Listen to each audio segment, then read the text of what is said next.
Hello everyone. आज GP में कुछ स्टैंडर्ड रिजल्ट्स देखेंगे and then we'll do some questions on GP. Standard results देख रहा हूं मतलब इनको जितना याद रख सकोगे बेटर है।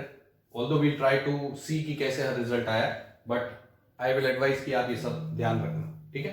क्वेश्चंस में एज इट इज यूज होते हैं। Let's see the first standard result. In a GP with even number of terms, if sum of odd terms is O and sum of even terms is E, then common ratio is E by O. Very common result, which is many a times asked in exams. ठीक है। In a GP with क्या क्या है ध्यान से समझते हैं। In a GP with even number of terms, मतलब GP में पहले तो terms कितने होने चाहिए? Even, मतलब 4 हो सकते हैं, 8 हो सकते हैं, 10 हो सकते हैं, 11 नहीं हो सकते, odd नहीं हो सकते, ठीक है। तो even number of terms की GP होनी चाहिए। Alright, sum of odd terms is O. अब बेटा जैसे मैंने ये जीपी ले ली, ए आर, मेरे को जीपी दे नहीं रखी ना, तो दे नहीं रखी तो मैं तो जनरल मानूंगा, तो ये मैंने जीपी ले ली अपनी, ठीक है। और इसमें टर्म्स कितने मान लिए अपन ने? 2n मान लिए। 2n कहां से आया सर? n क्यों नहीं लिया? बेटा उसने बोला है कैसे टर्म्स लेने? इवन। n तो इवन हो या नहीं हो हम नहीं बोल सकते, लेकिन 2n तो इवन होगा ही होगा क्योंकि 2 से मल्टीप्लाई हो रहा है। तो मैंने कितने टर्म्स मान लिए? 2n, ठीक है। अब इसमें मेरे को ऑड और इवन को अलग अलग करना है ना, ठीक है। ध्यान से देखो, ये फर्स्ट पोजीशन यानी ऑड है, ये थर्ड पोजीशन ऑड है, फिफ्थ पोजीशन ऑड है एंड सो ऑन। ये तो सब ऑड टर्म्स हुए, ठीक है। ये सेकंड पोजीशन इवन है, फोर्थ पोजीशन इवन है, सिक्स्थ पोजीशन इवन है, ये सारे कौन से हुए बेटा? इवन, ठीक है। So what is the sum of odd terms, जिसको उसने ओ बोला हुआ है, उस ऑड टर्म्स की सीरीज अलग लिख लेता हूं। क्या है? पहला ऑड टर्म ए, दूसरा ऑड टर्म ए आर स्क्वायर, तीसरा ऑड टर्म क्या आएगा बेटा? ए आर फोर, इसके बाद वाला एंड सो ऑन। ये ठीक है, राइट। फिर इवन टर्म्स की सीरीज जो आएगी उसमें पहला टर्म कौन सा आया? ए आर, दूसरा टर्म कौन सा आया? ए आर क्यूब, तीसरा टर्म कौन सा आएगा? ए आर फाइव, इसके बाद वाला एंड सो ऑन। ऐसे आते रहेंगे, ठीक है। अब वो बोल रहा है मेरे से कि कॉमन रेशियो इस सीरीज का ई अपॉन रो होगा, ठीक है। अब एक चीज ध्यान से ऑब्जर्व करो, ये जो ई है तुम्हारा ई, इन सब टर्म्स में आर कॉमन ले सकते हैं, ऑफ कोर्स ए भी कॉमन ले सकते हैं। एक बार आर कॉमन ले आएंगे, क्या बचा? A plus a r square plus a r four plus and so on, ऐसा बचा। इसको जरा ध्यान से ऑब्जर्व करो, ये इसी के बराबर है कि नहीं? क्या ये दोनों एग्जैक्ट मैच हो रहे हैं? यस। इसको हमने क्या बोला हुआ है? ओ, तो इस पूरे की जगह ओ लिख सकता हूं, मतलब ये आर मल्टीप्लाइड बाय ओ हो गया। तो इस इक्वेशन में बेटा ये ई बराबर आर इंटू ओ आ गया, तो यहां से आर बराबर ई अपॉन ओ आया कि नहीं आया? आर बराबर ई अपॉन ओ आया कि नहीं आया? बस वही बात वो बोल रहा है कि कॉमन रेशियो कितना होगा? E upon O. मतलब एडवांटेज समझो, अगर तुम्हें किसी जीपी के बारे में कुछ नहीं पता, खाली इवन और ऑड टर्म्स का सम पता है, तो भी तुम कॉमन रेशियो निकालोगे। तुम्हें खाली इवन टर्म्स का सम को ऑड टर्म्स के सम से डिवाइड करना है। Is that clear? ठीक है। अच्छा, 2n की क्यों जरूरत होती है? क्योंकि अगर मैं बेटा ओवरऑल सीरीज में 2n टर्म्स लेता हूं यानी इवन लेता हूं, तो फिर ऑड टर्म्स कितने होंगे? n, आधे हो जाएंगे, और इवन टर्म्स भी कितने होंगे? n, आधे हो जाएंगे। अगर मेरे पास इवन टर्म्स नहीं है सीरीज में, तो फिर आधे आधे नहीं होंगे, और आधे आधे नहीं होंगे तो क्या होगा? ये और ये सीरीज मैच नहीं होगी। ये तो तभी मैच होगी ना जब दोनों में नंबर ऑफ टर्म्स बराबर है, उसके लिए ऑड इवन होना जरूरी है। तो अगर यहां ऑड दे दिया उसने, तो फिर ये रिजल्ट ट्रू नहीं होगा। ये सिर्फ तभी ट्रू होगा जब टर्म्स कितने हैं? इवन। याद रखेंगे, ठीक है। So this is how it comes, okay. See the second result. क्या बोलता है देखो सेकंड रिजल्ट में, बोल रहा है if a non zero constant is multiplied और divided in each term of a GP, resulting sequence is also GP. ऐसा ही हमने एपी में भी देखा था। एपी में ऐड सब्ट्रैक्ट मल्टीप्लाई डिवाइड चारों में होता है, इसमें खाली मल्टीप्लाई डिवाइड में, ऐड सब्ट्रैक्ट में नहीं होता। जैसे तुम कोई भी जीपी लो, फॉर एग्जांपल तुमने लिया 2 6 18 54, ये जीपी है। देखो it a GP? Yes. Common ratio कितना है? 3। इसको इससे डिवाइड किया 3, इसको इससे डिवाइड किया 3, इसको इससे डिवाइड किया 3, कॉमन रेशियो 3 आ गया। अब इस जीपी को मैं हर टर्म को 2 से मल्टीप्लाई कर रहा हूं, ठीक है। क्या आएगा बेटा? 4 12 36 108 एंड सो ऑन। अभी भी जीपी है ना, this by this 3, this by this 3, this by this 3, her term को 3 से मल्टीप्लाई किया तो common ratio will remain the same, but still it is a GP, ठीक है। यही वो रिजल्ट बोलता है। इसी तरीके से डिवाइड कर दो तो भी जीपी है। जैसे मैं सबको 2 से डिवाइड कर दूं ओरिजिनल इक्वेशन को, तो ये क्या बन गया बेटा? 1, ये 3, ये 9, ये 27। Now see what is the common ratio? 3 3 3, still it is a GP. तो इसलिए हर टर्म को अगर किसी टर्म से मल्टीप्लाई कर दो तो भी जीपी है, डिवाइड कर दो तो भी जीपी है। क्लियर है? ठीक है।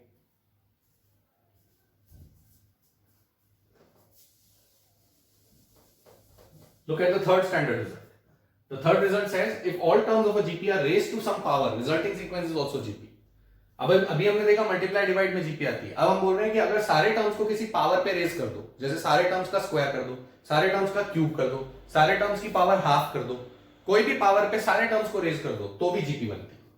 ठीक है, फॉर एग्जाम्पल अगर कोई आपसे ये बोले कि भाई ए बी सी, 3 नंबर जो है मेरे वो किसमें है, मान लो जीपी में। ये रिजल्ट अभी यहाँ पे भी मैं देखने वाला हूँ, फिफ्थ रिजल्ट वही है जो अभी मैं यहाँ लिख रहा हूँ। If ABC are in GP then B square equal to AC. Fifth result भी यहीं से समझेंगे। 3 नंबर मैंने कैसे बोले बेटा, जीपी में। ठीक है, कब होंगे जीपी में 3 नंबर, जब इसका और इसका रेशियो और इसका और इसका रेशियो सेम हो। इसको इसको डिवाइड करो बी बाई, इसको इसको डिवाइड करो सी बाई बी, ये बराबर होने चाहिए तभी तो जीपी होती। क्रॉस मल्टीप्लाई करेंगे, क्रॉस मल्टीप्लाई करा तो बी स्क्वायर इक्वल टू ए सी। क्या रिजल्ट है बेटा, बी स्क्वायर इक्वल टू ए सी, वो यहां लिखा। तो हमें कैसे याद रखना कि अगर हमारे 3 नंबर कभी जीपी में है तो बीच वाले का स्क्वायर कितना होगा, फर्स्ट इंटू थर्ड। जैसे तुम्हें एपी में भी याद हो, मैंने बोला था बीच वाले का डबल कितना होगा, फर्स्ट प्लस थर्ड। यहां पे बीच वाले का स्क्वायर कितना होगा, फर्स्ट इंटू थर्ड। बीच वाले का स्क्वायर कितना होगा, first into third. For example suppose आप ये देखो, जैसे 3, 6 और 12 ये जीपी में है कि नहीं है, कॉमन रेशियो 2 है। इसका स्क्वायर करो कितना आता है बेटा, 36। इन दोनों को मल्टीप्लाई करो कितना आता है बेटा, 36। बराबर आ गया नहीं, बीच वाले का स्क्वायर फर्स्ट इंटू थर्ड बराबर आता है। ठीक है, so this is how you use that 3 numbers are in GP. Alright, ये तो हो गया फिफ्थ रिजल्ट। मैं भी बात कर रहा था थर्ड रिजल्ट की। मैं क्या बोल रहा हूं कि मान लो ये 3 नंबर मेरे जीपी में है, ये दे रखा है। अब मेरे को क्या करना है, ऑल टर्म्स को रेज करना है टू सम पावर। मान लो कि मैं इन सब को स्क्वायर कर दूं, पावर मतलब सपोज स्क्वायर कर दिया, तो क्या नंबर आएंगे बेटा, ए स्क्वायर, बी स्क्वायर, सी स्क्वायर। ये रिजल्ट बोलता है कि ये भी जीपी में होंगे। होंगे कि नहीं होंगे, चेक कर लेते हैं भाई। अगर ये जीपी में है तो इस वाले बीच वाले का स्क्वायर, अब तो हम ये यूज कर सकते हैं ना जो हम प्रूव कर चुके हैं, बीच वाले का स्क्वायर यानी बी स्क्वायर का होल स्क्वायर बराबर फर्स्ट इंटू थर्ड होना चाहिए, ए स्क्वायर इंटू सी स्क्वायर होना चाहिए। अगर ये सही है तो फिर ये भी सही है। ठीक है, अभी ऑलरेडी हमें पता है कि एबीसी जीपी में है, यानी बी स्क्वायर किसके बराबर है बेटा, एसी के। यहाँ पे बी स्क्वायर की वैल्यू क्या डाल सकता हूं मैं, एसी। तो यहाँ पे एसी डाल दी वैल्यू, एसी का होल स्क्वायर बराबर ए स्क्वायर सी स्क्वायर। क्या ये करेक्ट है या नहीं, बिल्कुल करेक्ट है। इसका मतलब दीज आर इन जीपी। मतलब अगर कोई 3 नंबर जीपी में तो स्क्वायर करने पे भी जीपी आता है। आप ऐसे भी देख सकते हो, जैसे 1 2 4, क्या ये जीपी में है, बिल्कुल है। स्क्वायर कर दो, सबको स्क्वायर कर दो। स्क्वायर किया तो 1 4 16, क्या ये अभी भी जीपी में है, यस, कॉमन रेशियो 4। तो स्क्वायर कर दो, क्यूब कर दो, पावर हाफ ले लो, पावर 3/4 ले लो, कुछ भी ले लो। अगर सबको किसी पावर पे रेज करेंगे तो नंबर्स तब भी किस में रहेंगे, जीपी में रहेंगे। This is the property. ठीक है, मतलब अगर सिंपल लैंग्वेज में बोला जाए तो a की पावर n, b की पावर n, c की पावर n भी किस में होंगे, जीपी में ही होंगे। अगर एबीसी जीपी में है तो, एबीसी जीपी में है तो an bn cn भी जीपी में होंगे। This is the result which you should remember. ठीक है, let's see the fourth standard result. Product of terms equidistant from beginning and end in a GP is constant. ठीक है, अब जैसे एक जीपी लिखी मैंने, फॉर एग्जांपल ये जीपी ले ली 1 2 4 8 16 32, सपोज ये जीपी। ठीक है, अब तुम्हें याद हो एपी में मैंने एक रिजल्ट लिखवाया था कि शुरू और आखिरी से इक्विडिस्टेंट टर्म्स का सम क्या होता है, कांस्टेंट। यहां पे क्या कांस्टेंट होता है बेटा, प्रोडक्ट कांस्टेंट होता है, सम नहीं प्रोडक्ट। ठीक है, तो अगर हम पहले और आखिरी का प्रोडक्ट लें 1 इंटू 32 कितना आता है, 32। ठीक है, दूसरे और सेकंड लास्ट का प्रोडक्ट लो 2 इंटू 16 कितना आता है, 32। तीसरे और तीसरे थर्ड लास्ट का प्रोडक्ट लो कितना आता है बेटा, 4 इंटू 8 32। हर केस में 32 32 32 कांस्टेंट आया कि नहीं आया। बस यही बात ये प्रॉपर्टी बोलती है कि इक्विडिस्टेंट टर्म्स अगर लियोगे बिगिनिंग और एंड से, मतलब शुरू से जो टर्म वही टर्म आखिरी से का प्रोडक्ट हमेशा कांस्टेंट आएगा जीपी में। ठीक है, ओके, क्लियर है, राइट। तो इसका अब इसका यूज बहुत अच्छे तरीके से क्वेश्चंस में हो सकता है। जैसे अगर सपोज करो कि आपको कोई जीपी दे रखी है और उसने बोला भाई कि लेट अस से ऐसे दे दिया उसने, जीपी हैज फॉर एग्जांपल से 10 terms. Okay, GP has 10 terms, product of third and 8th terms, product of third and 8th terms is 10. Find product of all terms. ठीक है, बिल्कुल मैंने सिंपल एप्लीकेशन लिया इसी प्रॉपर्टी का। क्वेश्चन कैसे बनेगा वो देखो। वो बोल रहा है भाई कि GP has 10 terms, product of third and 8th terms is 10, find the product of all terms of a GP. ठीक है, of the GP, sorry. Alright, तो अब समझते हैं बेटा क्या बोल रखा है। जीपी में कितने टर्म्स हैं? 10 टर्म्स है। मतलब कैसे हो गया? मतलब ये T1 T2 T3 T4 T5 T6 T7 T8 T9 और T10, ये 10 टर्म है। टर्म्स क्या है वो हमें नहीं पता और ना हमें पता लगाना है, ये दे रखा है हमें बोल रहा है कि product of third and eighth terms is 10। Third term मतलब कौन सा होगा बेटा? ये। एट्थ टर्म कौन सा होगा? ये शुरू से तीसरा टर्म है और ये आखिरी से तीसरा टर्म है कि नहीं? मतलब इक्विडिस्टेंट है बिगिनिंग एंड एंड से। इन दोनों का प्रोडक्ट कितना दे रखा है हमें? T3 इंटू T8 कितना दे रखा है हमें? 10 दे रखा है। अभी जो हमने प्रॉपर्टी लिखी उससे हमें पता है कि अगर इन दोनों का प्रोडक्ट 10 है तो फिर कोई भी दो लूंगा उनका प्रोडक्ट 10 ही आएगा। इक्विडिस्टेंट वाले कोई भी दो लूंगा प्रोडक्ट 10 ही आएगा, ये हम सीख चुके हैं। मतलब अगर मैं T1 और T10 लूंगा तो भी प्रोडक्ट 10 आएगा, T2 और T9 लूंगा तो भी प्रोडक्ट 10 आएगा, T4 और T7 लूंगा तो भी 10 आएगा और T5 T6 लूंगा तो भी 10 आएगा। ये अग्री करते हो? मतलब हर पेयर का प्रोडक्ट 10 आएगा। और वो मेरे से पूछ रहा है what is the product of all the terms of the GP. All the terms मतलब मेरे को सबका प्रोडक्ट लेना, तो पेयर वाइज प्रोडक्ट ले लेते हैं। तो बेटा कुल मिला के 10 टर्म है तो पेयर कितने बनेंगे? 5 पेयर बनेंगे, ठीक है। और हर पेयर का प्रोडक्ट कितना है? 10। इसका मतलब जब मैं प्रोडक्ट लेने जाऊंगा तो मेरे पास 10 इंटू 10 इंटू 10 इंटू 10 इंटू 10 कितनी बार आएगा बेटा? 5 बार आएगा कि नहीं आएगा? 10 इसके लिए, 10 इसके लिए, 10 इसके लिए, 10 इसके लिए और 10 इसके लिए, और इन सब का प्रोडक्ट लूंगा तो मेरे पास जीपी का प्रोडक्ट आ जाएगा। सो व्हाट इज द आंसर? 10 की पावर 5। 10 इंटू 10 मल्टीप्लाइड 5 टाइम्स मतलब 10 की पावर 5। ये आंसर हो गया, खत्म।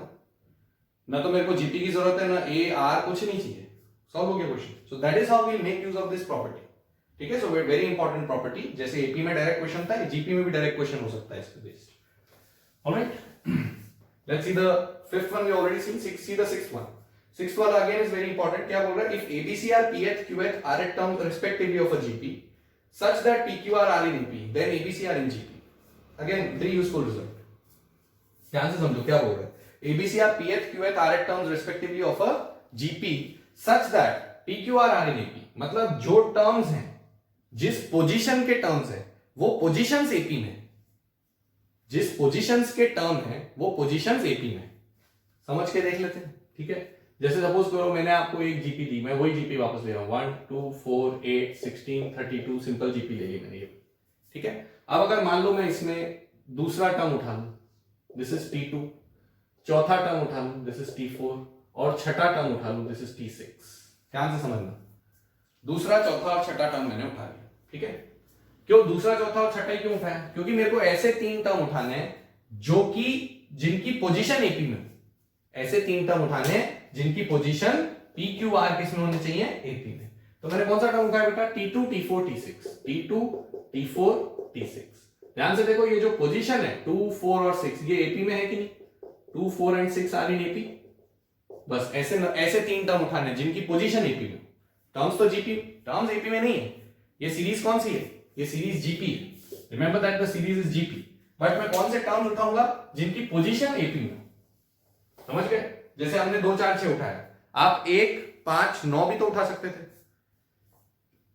उठा सकते, कोई दिक्कत नहीं। कोई भी 3 ऐसे उठाने हैं जो जिनकी पोजीशन एपी में। समझ गए पहली बात। अब वो क्या बोल रहा है? वो बोल रहा है कि then ABC will also be in GP. तो आपने जो 3 टर्म उठाए हैं वो तीनों टर्म भी जीपी में होंगे, ये बोल रहा है। तो जरा देखिए कौन से 3 टर्म है बेटा। T2 कौन सा टर्म है हमारा? 2।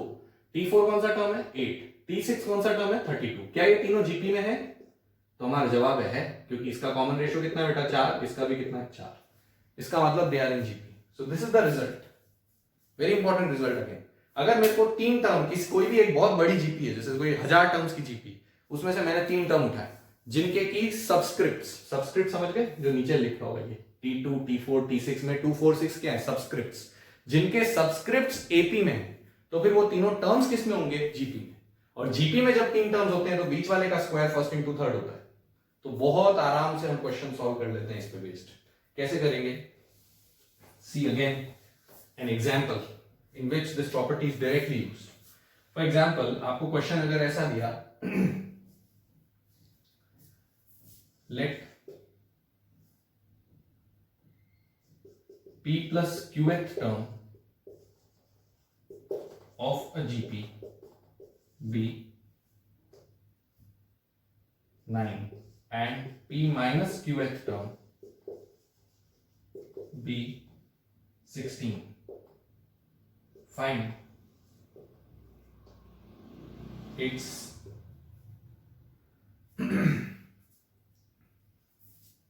pth term. ध्यान से समझना, let p plus qth term of a GP be 9 and p minus qth term be 16, find its pth term। ठीक है, अब तुम्हें लगेगा कि सर यहाँ पे तो 2 ही टर्म दे रखे हैं, आपने तो 3 बोले, तो बेटा 2 दे रखे हैं लेकिन तीसरा उसने पूछा है, वहीं पे तो गणित अपने को लगानी आनी चाहिए। तीनों ही दे देगा तो फिर तो कुछ ज्यादा चेक करने का है ही नहीं। 2 देगा और तीसरा निकालना है तो दिमाग लगाने की बात आती है। तो हमें क्या दिखा, हमें देखा भाई कि भाई 2 तरीके हो सकते हैं। एक तो ये हो सकता है स्टैंडर्ड तरीका है, 2 इक्वेशन बनाओ सॉल्व कर लो। p प्लस क्यूएथ टर्म, जैसे नॉर्मली स्टूडेंट्स कैसे करेंगे, p plus qth term of a GP दे रखा है, हमने मान लिया भाई फर्स्ट टर्म a हो गया, कॉमन रेशियो r हो गया, तो p प्लस क्यूएथ टर्म क्या होता है बेटा ar p plus q minus 1, जो हम यहाँ लिखते हैं उससे एक कम यहाँ लिखते हैं पावर में, और वो बराबर कितना दे रखा है हमें 9। ठीक है, फिर हम दूसरा p माइनस क्यूएथ टर्म लिखेंगे तो ar की power p minus q minus 1 लिखेंगे, वो कितना दे रखा है बेटा 16। अब इन दोनों इक्वेशंस की हेल्प से हमें कौन सा टर्म निकालना है, pth टर्म। तो ऑफ कोर्स 2 इक्वेशन है तो हम a और r निकाल सकते हैं सॉल्व करके, डिवाइड करके क्या आ जाएगा r, और r की वैल्यू रख के क्या आ जाएगा a। ये तो एक तरीका हो गया जैसे हम पहले भी क्वेश्चंस किए थे, लेकिन क्या हमें इस क्वेश्चन में इतना करने की जरूरत है, वो समझने वाली बात है। ठीक है, तो अब ध्यान से समझो, अभी जो तुम्हें प्रॉपर्टी समझाई, क्या मैं उस प्रॉपर्टी को यहां यूज कर सकता हूं, let's see.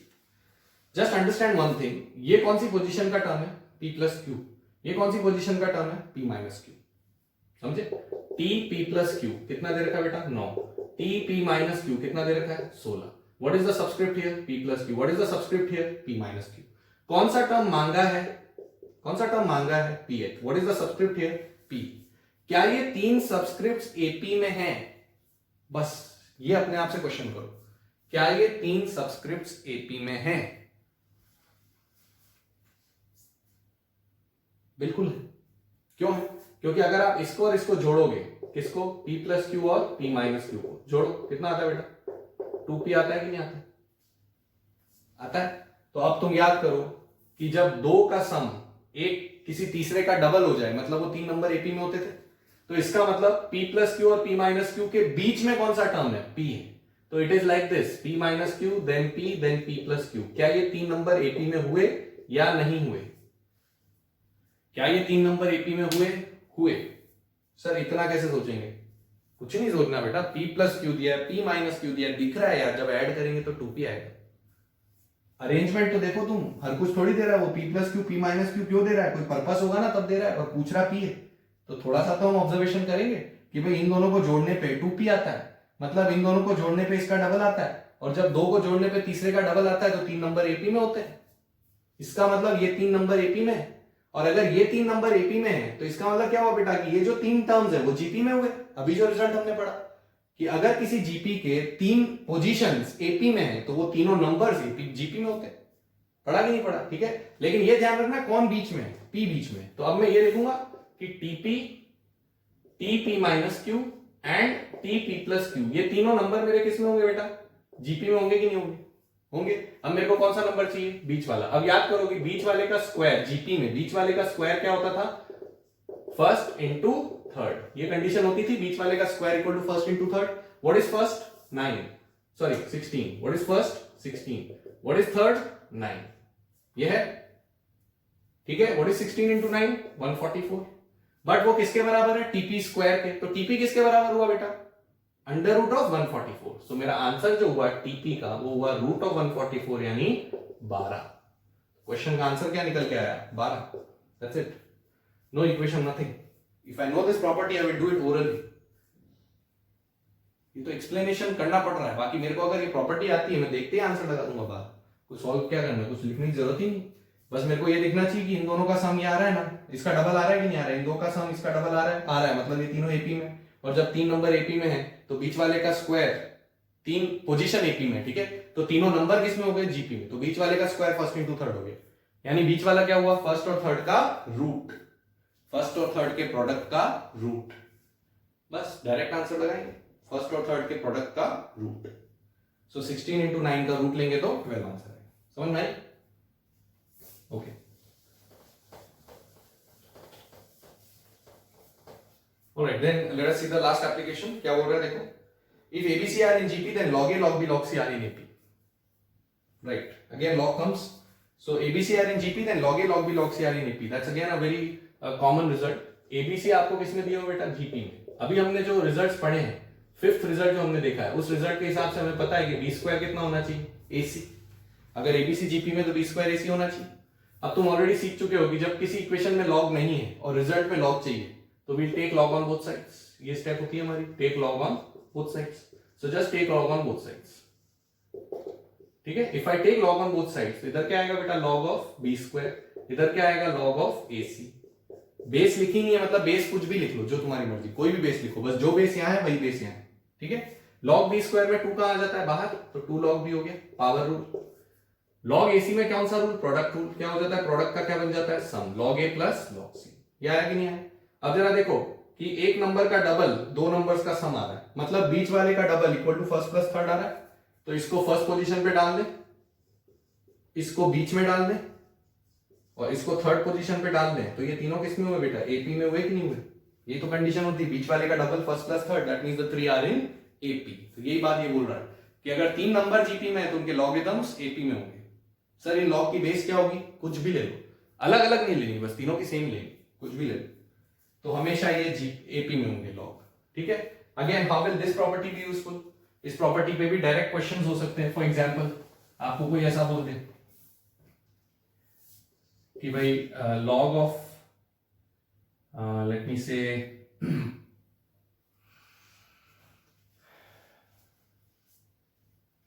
3 to the base 15, log of 6 to the base 15 and log of 12 to the base 15 are in. ऐसे क्वेश्चन पूछ लिए और ऑप्शन दे दिए उसने, भाई AP, GP या HP, कुछ भी. HP मतलब हार्मोनिक प्रोग्रेशन. ठीक है, HP क्या होती है? HP is harmonic progression. This series we are not going to do in detail because इसमें कुछ है नहीं. बेसिकली क्या होता है हार्मोनिक प्रोग्रेशन का मतलब? क्या होता है बेटा? Reciprocal of terms are in AP. खाली इतनी सी बात ध्यान रखनी, reciprocal of terms are in AP. अगर कोई सीरीज के रेसिप्रोकल टर्म्स AP में आ जाए तो फिर हम उस सीरीज को क्या बोलते हैं? HP. फॉर एग्जाम्पल जैसे आपको कोई सीरीज एक मैंने ऐसी दी 3 4 5 6, ये AP है कि नहीं है? तो फिर 1/3, 1/4, 1/5, 1/6 क्या होगी बेटा? ये AP है. ठीक है, तो इनका अगर मैं रेसिप्रोकल कर दूं तो ये क्या कहलाती है? HP. बस इतनी सी बात समझनी है कि AP के रेसिप्रोकल टर्म्स की जो सीरीज होती है वो क्या कहलाती है? HP. या उल्टा HP के रेसिप्रोकल टर्म्स की सीरीज क्या कहलाती है? AP. तो कहीं भी आपको दिख रहा होगा कि किसी टर्म्स को रेसिप्रोकल करने पे AP आ रही है, मतलब वो सीरीज HP में. इतना ध्यान रखना. ठीक है, अभी यहां क्या बोल रहा है क्वेश्चन में कि भाई log 3, log 6, log 12 किसमें होंगे? तीनों में ऑब्जर्व करो बेस सेम है, बेस सेम है. ठीक है, बेस सेम है बेटा. और तो फिर सीधी सी एक चीज देखो कि ये जो इनपुट है, ये जो इनपुट है और ये जो इनपुट है, क्या ये तीनों GP में है? 3 6 12 क्या GP में है? बिल्कुल है भाई. इनका रेशियो 2, इनका रेशियो 2, GP आ गई. और जब 3 नंबर GP में, मतलब 3 इनपुट GP में, तो लॉगरिथम किस में होते हैं? AP में. अभी तो लिखा कि 3 इनपुट्स जब GP में है तो लॉगरिथम्स किस में होंगे? AP में होंगे. That is the answer. Got it? Now see the reverse question. ऐसे भी क्वेश्चन पूछ सकता था, लॉग ऑफ 15 की बेस 3, लॉग ऑफ 15 की बेस 6, लॉग ऑफ 15 की बेस 12 आर इन. फिर वही ऑप्शन दे दिए AP, GP, HP ना. अब क्या बोल दिया? अब खाली बेस और इनपुट इंटरचेंज कर दिए. अब बेटा ध्यान से ऑब्जर्व करना है कि क्या बेस सेम है? नहीं है. लेकिन क्या इनपुट सेम है? हाँ है. पर हमें तो बेस सेम चाहिए, तो बेस की जगह इनपुट को लाना है, मतलब इन दोनों को इंटरचेंज करना है ना. यही वाला प्रिंसिपल लगाना है ताकि बेस सेम हो जाए. और जब इन दोनों को इंटरचेंज करना होता है तो लॉग रेसिप्रोकल हो जाता है, याद है? तो इसका मतलब ये 1/log क्या बन जाएगा? 3 की बेस 15. 1/log क्या बन जाएगा? 6 की बेस 15. और 1/log क्या बन जाएगा? 12 की बेस 15. ये बन जाएगा. अब वो मेरे से पूछ रहा है ये तीनों किसमें है? ठीक है, अब मेरे को बेस सेम दिख गई वापस. अब तो वही कहानी हुई. अभी हमने प्रूव किया कि ये जो नीचे वाले तीनों नंबर है वो AP में है. ये तो प्रूव कर चुके हैं पिछले क्वेश्चन में कि नीचे वाले तीनों नंबर AP में है. तो यानी रेसिप्रोकल किसमें होंगे बेटा? HP में. नीचे वाले तीनों AP में है तो रेसिप्रोकल करने पे किसमें आ जाएंगे? HP में. तो इस क्वेश्चन का आंसर क्या लगाएंगे? HP. ठीक है, so that is how we can use this result. Is that okay? So these are very important standard results. Direct questions जैसा मैंने बताया आते हैं. तो अगर आपको प्रॉपर्टीज आती है तो आप फट से आंसर लगा दोगे, वरना आपको एक एक चीज सॉल्व करनी पड़ेगी। क्लियर?